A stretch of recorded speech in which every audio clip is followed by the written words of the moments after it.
Welcome to The Healthy Advisor, a podcast from WealthManagement.com focused on advisors' personal well-being and healing. I'm Diana Britton, managing editor of WealthManagement.com, and in this podcast we explore some of the struggles and personal development issues facing advisors and financial services professionals, and how to get to a place of healing for mind, body, and spirit.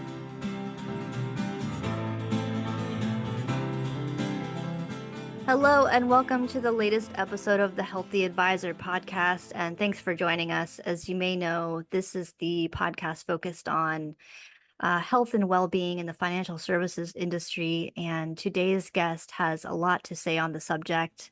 His name is Matthew Newman. He's a wholesaler at Pacific Life and also author of the best-selling memoir, Starting at the Finish Line. Matt, thank you so much for being on the podcast. Oh, it's absolutely my pleasure, Diana. Thank you so much for giving me this opportunity. Yeah, and this episode is going to be a little bit different because, I typically have financial advisors on the podcast, but Matt knows this business, probably just as much as any advisor. He, in fact, his father, brother, and uncle were financial advisors. He grew up around this business. And as a wholesaler, Matt has preached to his advisor clients the need to plan in advance and to be there for clients when things are bad. And he just didn't expect to have something bad happen to him. About 11 years ago, Matt was diagnosed with grade 3 astrocytoma, which is a form of brain cancer at age 39. At the time, he had 3 children under 5, and his father-in-law was battling pancreatic cancer. Just a lot going on at that time of his life. And, Matt kind of saw life through a new set of lenses at that time. And I want to delve into what happened, Matt. But first, I guess I'm curious, take us back a little bit. How did you get into the financial services industry? It's funny how a lot of the lessons we learn in life are implanted into us at a very young age. We don't realize it at the given time, but as we age, as we get older, we realize where we got a lot of our, you can call it wisdom or our sense of purpose from. So my father was a financial advisor. My mother was a school teacher. I grew up outside New York City in Northern Jersey. And there's little things that were put into us that as we became adults, we started to realize. And I remember I graduated from the University of Delaware, and the year was 1996. And my Angelou had just given her beautiful commencement speech. And my dad comes walking up to me on the football field after with my mom. They're all proud college graduate. My dad's like, "Hey, what do you want to do now?" And I go, "Dad, that's easy. I'm enjoying your practice. I'm going to be a financial advisor. I will clean my language up, but my father's from the Bronx. He looked me in the face and said, 'There's no bleeping way you're joining my firm.'" To this day, I'm not making this up. Every picture of me at graduation has this snarly look on my face. Like, what the hell, man? I can't believe he said that. He was giving me one of the greatest lessons in life. He said, if you want to do this, go figure it out, go to a company, get licensed, earn it, and we'll talk in a few years. So I went on the wholesaling side simply to get licensed. That was my only goal. But my background was really based in financial planning, preparation, planning, having things in place prior to negative things happening. That was all just the norm to me growing up. So what's interesting is when I started in the business, all of a sudden I started to get things going. I started to take the concept of the financial advisor and just use it from a little bit of a wholesaling perspective. We only asked for business when it made sense. We owned the products that we sold. We tried to really focus on giving people a plan where they're looking through the windshield instead of looking out the rear view mirror. So they're planning for what's coming next, not what happened yesterday. And my business boomed and I started to do really well. By 2001, I became the top guy at a tier A company. And I remember my dad called me in 2002 going, "Not bad, bud, right?" I'm like, "Yeah, Dad, pretty good, doing all right." He goes, I think we should talk about you joining my firm."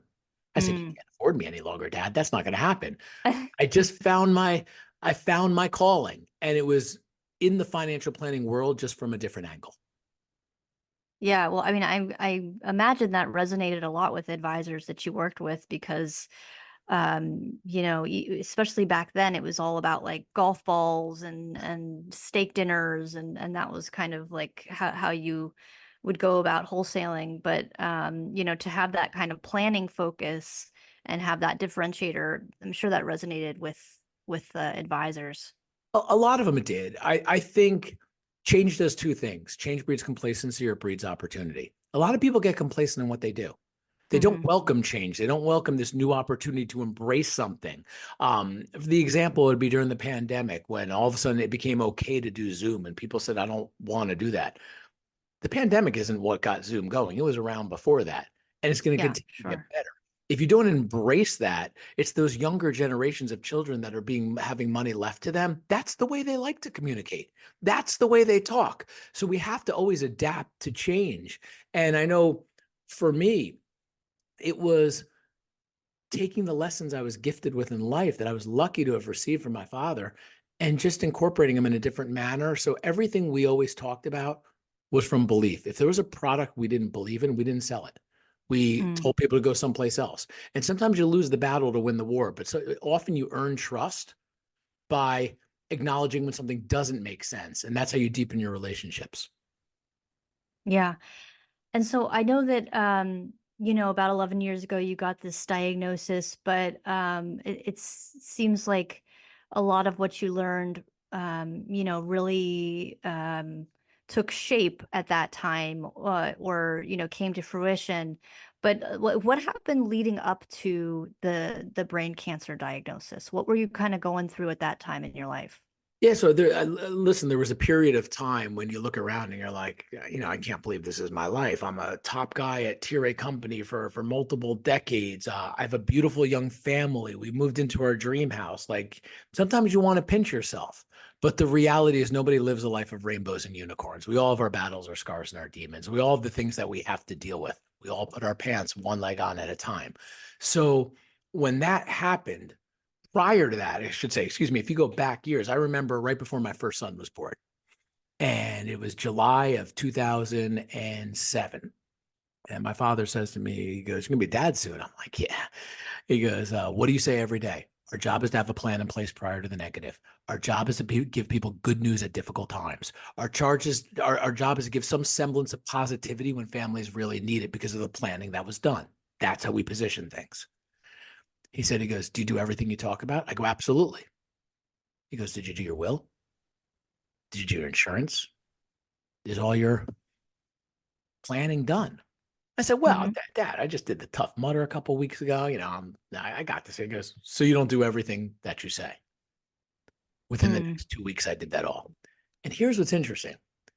The majority of what I said, if you take the insurance out, it's just basic, simple documentation.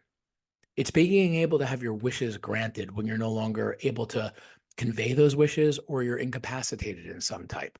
It allows you to make sure that the people you love the most are going to be protected, prepared for that. Even God forbid something bad happens to you, your legacy will be remembered for planning and protection and alleviating an extra burden that falls on them. I was going to be a father for the first time. We preached this stuff. That was going to happen. And what's interesting is when I laid in the hospital after I got diagnosed. I'm 39 years old. My father-in-law, like you said, is dying of pancreatic cancer at the house. We got 3 kids under 5. And I remember turning to my wife and I'm laying there after they diagnosed me. I said, "Hon, just give me the iPad." She goes, "Well, my parents and your parents are on the way over." And I know the reality of it. Like when my parents walk in, they're gonna give me strength. They're gonna be supportive, but I'm gonna see the look in their eye. I'm gonna see the fear. You hear you have brain cancer, you're gonna die is often the perception. Mm-hmm. And I opened the iPad up, and the first thing I looked at was my will. And then I looked at my power of attorney. And then I looked at all my insurance planning. Then I looked at our mortgages. Then I looked at everything. And as that given moment, I realized every speech I ever gave in my career was actually about me. Mm-hmm. I just didn't know it at that point until that hit me. And when my father came in and he gave me that stern look of, "How you doing, buddy?" But again, I saw it. I saw it in the eyes. I saw the realness that was connecting with me. I said, "Dad, sit down." And I went through all that with him. And I took that iPad and I threw it on the end of the bed. I said, "Dad, there's only one thing on my mind." He's like, "What's that?" I go, "Getting better. My family will always be taken care of. God forbid things don't work out. I understand the grief that they're going to go through, but they will financially be able to maintain their lifestyle. And their memory of me will be that I always did everything in my power to make sure they were able to live the life that I wanted to live with them, even if I'm not here." and we could position this any way we want. For the first time in my life, I saw my dad cry. Mm. But here's the part I want to bring up for all the financial advisors that are on here. I want you to imagine it wasn't my dad who was my financial advisor. And I found out they did all the planning. They assisted us. They connected with my wife. They took care of everything in advance. So when negativity happens, they were able to give us some semblance of positivity, as I mentioned earlier. I would have told my wife, if something happens to me, you go with them. They'll take care of you just like you took care of me. The way we get those multi-generational assets is by being an extended member of the family and having the basics done. When I was laying in my hospital bed, Diana, do you think I questioned what my rate of return was on my investments? No. You think I wondered why I should have mutual funds or ETFs? No, I worried about the insurance. Mm. I wondered about the planning. And I worried about the protection. And all that being in place, it gave me the vigor to fight like a warrior and do whatever I had to do to be there for my kids, because I knew I would not have regret. I would not have resentment, because my family, no matter what, would be taken care of. And it's not the amount of money you have, it's the planning that you do. Yeah. Well, take us back to that diagnosis and how I know you kind of got diagnosed in a bit of a strange way. Tell us about that. Yeah. So when I got to the hospital, I was in a car accident about maybe about a month, 2 months earlier. And Mm. it was 2013. It was an icy, snowy day in a beautiful town of Bridgewater, New Jersey. There's fender benders all over the side of the road. I was pulling up to a traffic light, and when I hit my brakes, my car skidded right into the car in front of it, hit it, flipped over into the median. I remember holding that steering wheel when the airbag popped out, thinking, all that Oh working out gosh. I do is for this moment right now. I got up and walked out of the car. The car was totaled without a scratch on my body. And I Wow. remember the police coming over and they're being like, dude, you got to get to the emergency room right now. And I was like, no, man, beast mode. I'm good. I got this. I called my wife, who was down with my father-in-law at the University of Pennsylvania going through chemotherapy. And I told her what happened. She's like, you got to go to the hospital. I'm like, I'm okay. Mm. So like a typical type A personality, I jumped in a tow truck. We towed my car back home, and I rented a car and went on my way up to Paramus, New Jersey. When I got home later that night, my head was killing me. Mm. And my wife suffers from something called chronic migraines. My father-in-law sitting on the couch. I got 3 little kids, real little at that point. And I remember going, oh, my head. My wife's like, did you go to the hospital, get checked out? I'm like, no. She goes, then I don't want to hear about it. Try having chronic migraines. Over the next 2 weeks, the pain got more and more severe every day. 2 weeks in, it got to a point where it was all the time and I couldn't even sleep. I would fall asleep with my father-in-law, Larry, on the couch. I'd wake up 2 hours later in massive pain. But it wasn't about me. It was about Mm. him. It was about us being there for him. It was about us giving him all the support that he needed to fight this horrible pancreatic cancer that he had. About 2 weeks later, I was giving a presentation, ironically, in Bridgewater, New Jersey. And as I went to make a point, and there's maybe 60, 70 people in the room. As I went to make this point, I felt a hot flash hit me in the face. And slur and gurgle just poured out of my mouth. I didn't know where I was. I didn't know what was going on. But I remember seeing myself standing outside my body going, you're having a stroke. You were having a stroke. Mm. It felt like an eternity. It was probably about 6 to 12 seconds. I kind of got myself together. I was like, all right, I'm not sleeping great, had a sinus infection. Let's bounce back into this. I went to my car scared. Over the next month or so, I had about 9 more of these, what I considered strokes. But I Wow. was able to understand what was coming due to the hot flash. Mm. On May 14th, 2013, I'm in my hometown of Parsippany, New Jersey, giving a presentation. And for the 11th time, I felt a hot flash hit me. I turned my back on everyone to point to the PowerPoint. I didn't want to point at anything. I was just doing it to kill time so nobody could see that slur and gurgle was coming out of my mouth and I couldn't speak. Oh gosh. That was the moment I decided I'm going to the hospital right now. I finished my presentation and about 30 hands go up in the air. It's pretty good, right? You do a presentation, 30 hands go in, 30 hands go up. They want to know. My head dropped. Oh gosh. I answered one. I'm like, I'm sorry, I'm running late. I have to leave. All these Mm. wonderful people walk me to my car that I've known forever, asking me questions. I'm like, I peel out of the parking lot. I don't do that. I call my doctor because I'd been there twice and he told me I had sinus infections. I said, listen, man, I just had my 11th one of these. I don't know what's going on. I heard him read some notes. He goes, you need to go to the hospital right this second. So I called my wife, who was in King of Prussia, Pennsylvania, taking a little break from Larry's chemotherapy. And we met at a place called Capitol Health in Hopewell. We walk into the hospital, we hold hands. They go, we got to give you a CAT scan. It's like, yeah, CAT scan, no big deal. So they give me a CAT scan. 4 hours later, they come out, they go, Mr. Newman, we know the deal. I'm like, yeah, diagnose it, fix it. What is it? Let's get over this already. They go, you have a lesion on the left frontal lobe of your brain. And ladies and gentlemen, one thing I want you to take from this story is never speak the language of your occupation. Speak the language that everybody understands. Because in my mind, a lesion was a cut or a bruise. And I'm thinking, freaking car accident, man. Right. Banged my head. Didn't realize it at the time. Okay. He goes, it's causing massive pain. I'm like, you don't know the half of it. He goes, it's causing you not to sleep. I'm like, yeah. And he goes, Mr. Newman, you're not having strokes. You're having seizures in your speech and memory. Oh, gosh. And as difficult as that sounds to digest, I was like, yes, that's it. All right. So they go, you got to go get an MRI, an MRA, all this stuff. So I go for about 3-4 MRIs back and forth. At 3 a.m, my wife says, listen, I'm going to go home. I got to make lunch for our young children who go to or preschool, basically. I'm going to make lunch for them. I got to get a ride from my father down to the University of Pennsylvania. I'll be back by 5.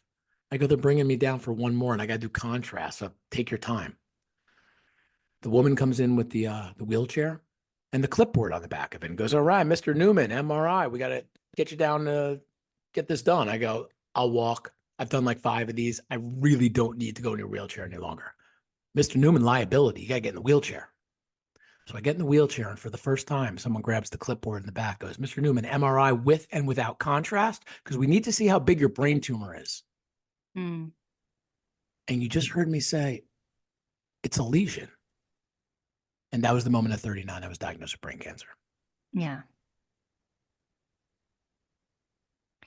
Well, just a little bit of background about the type that you had, grade 3 astrocytoma. I don't know if I'm saying that right. No, that was good.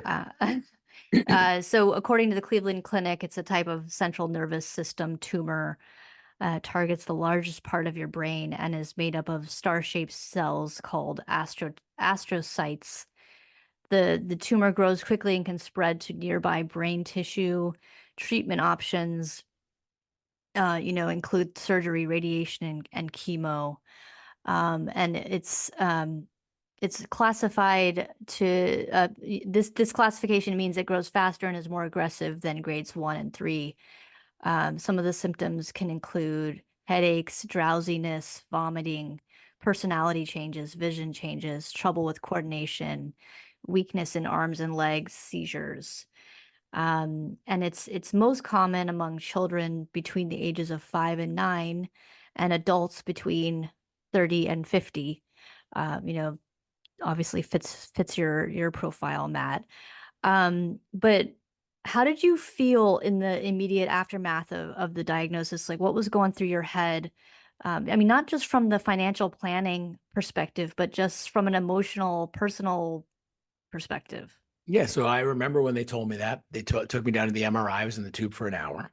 They brought me back to this dark room because I wasn't going anywhere. They plugged me into about 20 machines and everybody left. And I just sat there and started crying. And I started having retrospective on my life. And I started to think there's something I must have done that caused this. I'm a good father. I'm a good husband. And I started to think about all these things. And strength is not how big your arms are. Strength is not how much you bench press. Strength is something that's located deep down in our bellies. And at the deepest and darkest of times, we can grab it, we can find it, we can own it.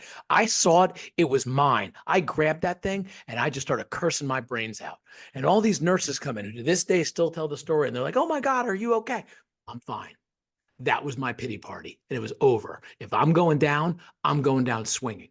And we think there's this misnomer of what strength is really made up of. Some of the strongest people I've ever seen were emaciated people on their last round of chemotherapy who knew where things were going. And they were the most inspiring people that I've ever met. When we go through times of turmoil, we see life through a new set of lenses. We get this new perspective on what's really important. And we also learn what our most valuable asset is. It's not our 401k. It's not the home we live in. It's our time. Because we only have a finite amount of it. And whatever we waste, we don't get back. That's the silver lining. in the negativity that we take on. And if we can own that, we can see life very differently and have a new understanding of how to live it. Yeah, I mean, where do you think that strength came from for you? I mean, how did you sort of get through it and have that kind of positivity? If I could bottle that, I'd be able to retire very, very quickly. It's a great question. I really don't know the answer. I'd love to give some thought process on why that happens. It's something deep inside of us that we all have. And sometimes it takes these most difficult journeys that we're thrust into that we didn't sign up to be on to find that inner strength that we all have. And what I found is we all have these issues, whether it doesn't have to be cancer, it could be all kinds of stuff. When we get to hear and connect with people that have been put on similar paths, it provides true inspiration. It's not some canned speaker is going to get up and give us their 2 cents on something and they're going to do the same thing tomorrow and the next day. It's about connecting with someone and understanding that, oh, it happened to you too, or you went through that as well, because we all have access to it. It just sometimes takes us to go to a different level to actually find it. Hmm. What became your outlet during that time? It's an interesting question. So when I came back, I started to really see life differently. I understood what was truly important to me. I didn't want to waste any more of that precious asset of my time where it didn't make sense. But as you're going through this, and I had to learn, would it grow back? What's going to happen? There's all these intangibles or unknowns out there that I wasn't aware of. So I started to write and I started to send emails to friends and family. And just on my perspective, my understanding of life, my appreciation of things. And I did it for me. I did it because it made me feel better. When you're pushing stuff deep down into your belly, you have to find some outlet or you're going to combust. Do you remember at the beginning of this, I told you my father was a financial advisor, but I also told Mhm. you my mom was a teacher. Some of those lessons started to come out that helped me alleviate the fear and anxiety that came away with this because you need that outlet. And I would send them to friends and family. And I would get this all the time. Hey, Matt, could you put this person on? Could you put that person on? I never really thought about it. I never read one email that I sent. I never sat down to write. It had to come out. I had to go in for an exam. They'd be like, hey, Matt, we need to do it again. We see something. Boom, I would start writing. Hey, Matt, Mhm. here's something we need to go over again. Boom, I'd start writing. There was no plan. And that became my catharsis. So what would happen is as all these people wanted to be on my email list, I never thought about it. I just put them on there. 4 years into it, I had 20,000 people following my emails. Now, Wow. here's the point I want to bring up. Cancer's like buying a car. You buy a car, you leave the lot, you go, look at that. I see the car everywhere. It's all over the place. No, the car was always there. You just never noticed it to get a direct connection to it. Mm. That's what started to happen with me and cancer. I started to see it all over the place because I had a direct connection to it. I didn't know where my future was taking me, but I learned to appreciate the moment and live in the now, the right now. And that connected me with more people than I ever anticipated. And so I just started writing. And 4 years into it, I decided I was going to write a book. I was going to write a book for me. It would make me feel better. I didn't hire an editor. I didn't hire a publisher. I did it myself. And it came out on March 23rd, 2018. And it's called Starting at the Finish Line. And I remember calling my mom in Parsippany, New Jersey. I go, hey, mom, the book's coming out tonight. And she goes, you know, no one's going to read it, right? I go, yeah, who cares about me? Thanks, Mom. Yeah. But I didn't. I wrote it for myself. It was that cathartic measure. And she goes, but put 3 copies in your safe. So when your children are old enough, they'll know what really happened. So, mom, Mm. I couldn't agree with you more. 2 weeks later, it became a bestseller on Amazon and my jaw hit the ground. There was no plan. There was no marketing perspective. I learned that people really connect to honesty and integrity. And that's what they're looking for. They're looking for realness. And there's not enough of it out there. Yeah, absolutely. And I think that that's a great lesson for financial advisors when just working with clients is just that honesty and, being your authentic self, putting yourself out there when you're trying to market and you're trying to help clients through these life events. I know you mentioned to me that you had some things to look at daily as reminders of what you went through. How did you kind of revisit your journey in your daily life, and why do you kind of want those reminders? Yeah, it's a great question. And one of the things I noticed was we're all given that silver lining, as I refer to it, when we take on times of negativity. And we all see the person who loses 300 pounds, the person who beats cancer, the person who goes through this, that, or the other thing. The hardest part's not going through it. It's maintaining it. And what I started to notice is most people give back a lot of the gifts they were given when they get back to what they perceive as normalcy. I said, that'll never happen to me. I will never take on this journey and just go back to who I was. I think I was a good person before, but I'm going to utilize this to make me a better parent, a better husband, a better person. I'm never going to give that back. It's 11 plus years now, just looking in my office. My radiation mask still stares at me to this day. And so I'll be honest, I've gotten a lot of tattoos that represent my story about why I fought, what I fought for. And you can say, oh, Matt, you got all that art on your arms. I do it so every time I'm in a bad mood, every time something hits me, whether it's the radiation mask, whether it's the art that I had done, I can look at something and go, calm down, relax, enjoy this moment right now. And for those of us that don't do that, we can get caught in these cycles that we go through of not keeping ourselves grounded. This is a horrible situation I went through, and I still deal with it. We'll talk. I just went through another surgery in October, but there was a gift inside of it, the ability to become a better person and have a better perspective on life. I'll never give that back. Yeah. Are you cancer free now? Is it So um I nothing grew back, but I just had I had a second craniotomy brain surgery in October. I had something called a cavernoma, which was growing. And a cavernoma almost looks like a raspberry. And if those raspberries get bigger, blood could ooze out of them. And if blood oozes out, it could be a stroke, it could be a seizure, it could be something like I went through previously. oh gosh, yeah. So in October, I think it was October 10th, it was my daughter's 13th birthday. And I had to get the same scar cut open halfway around my head, craniotomy, and they had to remove the cavernoma. I was all for it. They said, Matt, these don't grow back like cancer. If we can get these out, they're not going to grow back. I was like, let's do it right now. I've been through this. This is not my first rodeo. I could take this on. So after I went through the surgery, I got everything out and I had to go on this horrible medication, anti-seizure medication called Keppra for 30 days, which is not a fan of that. I didn't have to go through chemo or radiation, but I remember sitting with Dr. Jabor at Jefferson Hospital in Philly. And I looked at him, I go, how am I doing, Dr. Jabor? He goes, amazing. He bounced back very quickly. I go, did this come from the original radiation? He goes, definitely. So it's interesting. What helped save me the first time caused me to get my second brain surgery. Yeah. Um, so Matt, I know you're doing a lot of things now. You've done TED Talks, you've spoken at industry events, conferences, about your experience and your journey. How have all these experiences kind of shaped the work that you do now? It's interesting because, like I said, I wrote the book for myself. I sent out emails for me. These were my ways of dealing with what was now put on my shoulders that I had to handle.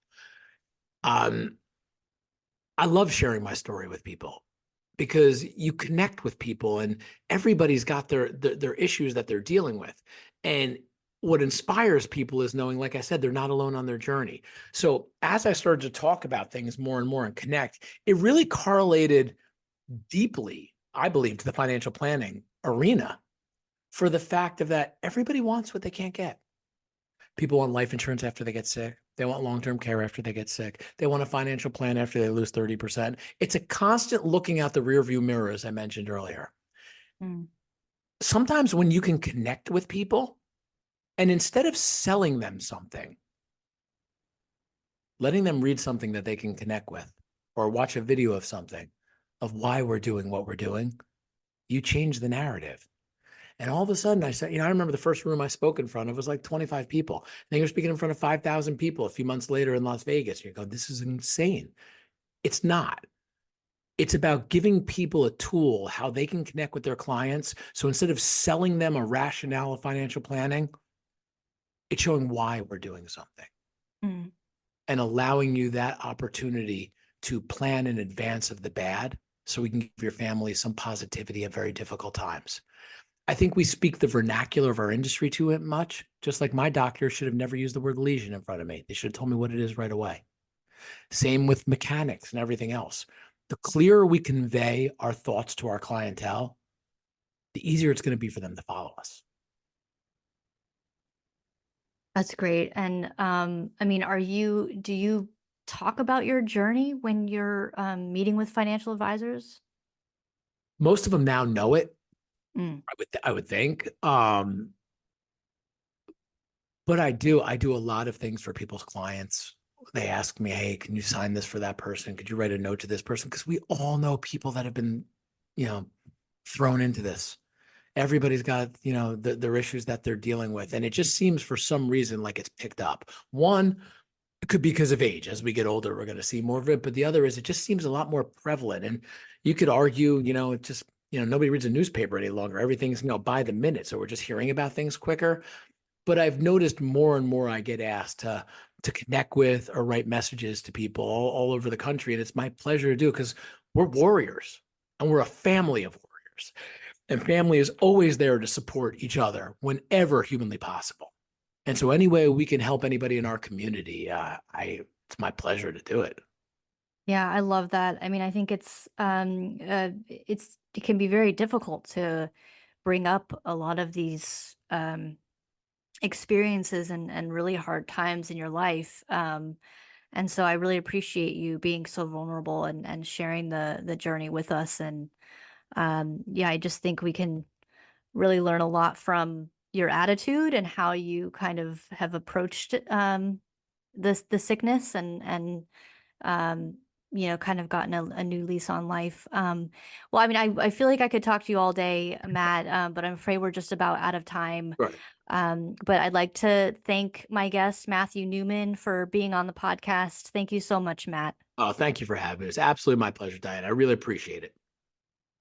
Yeah, if you'd like to reach out to him, you can go to his website at matthewsnewman.com. If you have a struggle and you wish to share your experiences and help others in similar situations, please feel free to reach out to me at diana.britton@informa.com.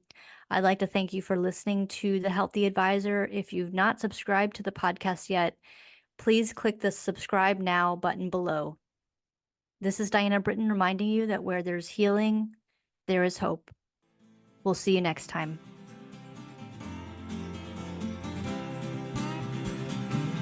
Thank you for listening to The Healthy Advisor, a podcast focused on advisors' personal well-being and healing. Click the subscribe button below to be notified when new episodes become available. The information covered and posted represents the views and opinions of the guest and does not necessarily represent the views or opinions of WealthManagement.com. The content has been made available for informational and educational purposes only.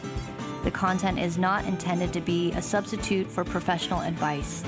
Always seek the advice of your healthcare provider with any questions you may have regarding your particular situation.